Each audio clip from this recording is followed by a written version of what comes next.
ఖమ్మం జిల్లా తిరుమలాయపాలెం మండలంలో రెవెన్యూ శాఖ మంత్రి పొంగులేటి శ్రీనివాసరెడ్డి పర్యటించి పలు అభివృద్ధి కార్యక్రమాలకు శంకుస్థాపన నిర్వహించారు. ఈ సందర్భంగా ఏర్పాటు చేసిన సభలో ఆయన మాట్లాడారు. గ్రామ సభలో చదివే లిస్టులో పేరు లేకపోతే మళ్లీ దరఖాస్తు చేసుకోవాలని సూచించారు. అర్హులైన వారందరికీ రేషన్ కార్డులు, ఇందిరమ్మ ఇళ్లు ఇస్తామని ఆయన తెలిపారు. జనవరి 26న 4 పథకాలు ప్రారంభం కానున్నట్లు ఆయన పేర్కొన్నారు. పేదవారిలో అత్యంత పేదవారికి ముందుగా ఇందిరమ్మ ఇళ్లను ఇస్తామని ఆయన పేర్కొన్నారు. రాష్ట్ర ప్రజలు ఎవరు అభద్రతకు గురి కావద్దని, ఇందిరమ్మ ప్రభుత్వంలో పేదల అందరికీ న్యాయం జరుగుతుందని ఆయన స్పష్టం చేశారు. వరదల వల్ల దెబ్బతిన్న రోడ్లను కూడా త్వరలోనే పూర్తి చేస్తామని ఆయన అన్నారు. గత బీఆర్ఎస్ ప్రభుత్వం ఎప్పుడూ గ్రామ సభలు పెట్టలేదని ఆయన విమర్శించారు. ఇప్పుడు గ్రామ సభలో వచ్చే లిస్టు ఫైనల్ లిస్టు కాదని, ఇది నిరంతరం జరిగే ప్రక్రియ అని ఆయన గుర్తు చేశారు. రాష్ట్ర ప్రజలకు ఇచ్చిన హామీలు అన్ని అమలు చేస్తామని ఆయన అన్నారు.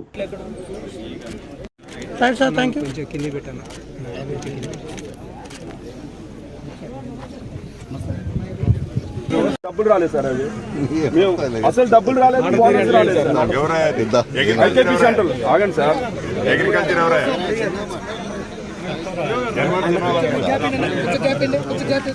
మనం ఉన్న మన సంగతి ఉండదు తెలియట్లని ఎందుకంత హడావుడి. నేను ఇంత ముందు వచ్చినప్పుడు కూడా చెప్పినట్ట ఎందుకు కనెక్షన్ ఇవ్వట్లేదు మీరు? ఇక్కడ అమౌంట్ సార్ ఫస్ట్ ఆల్రెడీ వాళ్ళ శాంక్షన్ వచ్చి 9 కోట్లు కూడా వచ్చింది. అగండ్రా నువ్వు 3 days టైం తీసుకో. రైతులకు పంట ఎండితే ఒప్పుకో, 3 రోజుల్లో కంప్లీట్ చేయ, రాఘవ రిపోర్ట్ తెప్పాలి. మిగతా ఏదైనా విషయాలు గవర్నమెంట్కి కట్టాల్సి ఉంటే నేను కట్టడమా ఏం చేయాలో చేస్తాను. సతాయించు 3 రోజులు టైం ఇస్తాను. ఇల్లు లేని వాళ్ళందరికీ ఇల్లు కట్టిస్తానని చెప్పాడు. ఏందో నా పేరు రాలేదని కొంతమంది మనసులో ఉంది. అందరికీ అర్హులైన వాళ్ళకి తెల్ల కార్డులు, బియ్యం కార్డు ఇస్తారన్నాడు. ఆ పేరు చెప్పే దాంట్లో నా పేరు లేదని ఉంది. నిజం, కొన్ని పొరపాటు జరిగిన మాట వాస్తవం. అది ఫైనల్ లిస్టు కాదు. వాళ్ళు ఏవైతే లిస్టు చదివారో ఆ లిస్టులో ఉన్నోళ్ళకి వచ్చినట్టు, లేకపోతే లేనట్టు కాదు.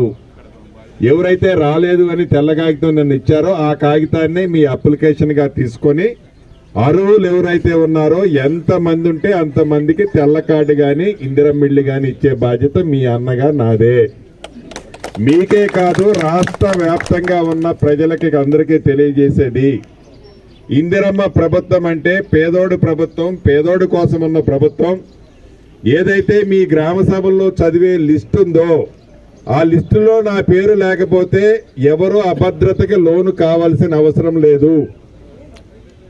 తప్పకుండా మీరిచ్చే తెల్ల కాగితం ముక్కనే అప్లికేషన్గా సేకరించి ఈ వచ్చే మేము సెలక్షన్ చేసేటప్పుడు అర్హులైన ప్రతి పేదవాడికి 26వ తారీఖు నాడు 4 స్కీములు ప్రారంభిస్తున్నామో, అది ఇందిరమ్మ ఇళ్ళు కావచ్చు, రేషన్ కార్డు కావచ్చు, ఇందిరమ్మ భరోసా కావచ్చు, రైతు భరోసా కావచ్చు.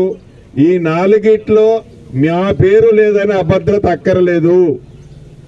నిన్న మీరు ఇచ్చిన అప్లికేషన్లు కూడా మిస్ అయిన వాటిని కూడా కలుపుకొని పేదవాళ్లలో బహుపేదవాళ్లకు వస్తుంది, ఇస్తామని చెప్పాము, ఇస్తాము.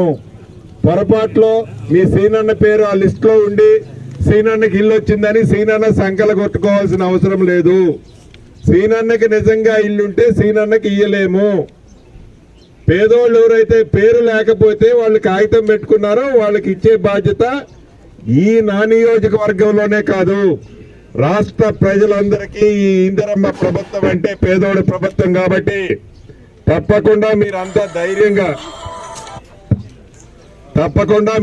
ధైర్యంగా ఈ కార్యక్రమాన్ని ఎక్కడా కూడా అభద్రతకు లోను కావద్దని మనస్ఫూర్తిగా కోరుకుంటూ, మీరు ఇచ్చే అప్లికేషనే ఫైనల్ అప్లికేషన్ గా సేకరిస్తామని, పేదోళ్ళందరికి కూడా ఇస్తామని మనస్ఫూర్తిగా తెలుపుతూ సెలవు తీసుకుంటున్నానన్న.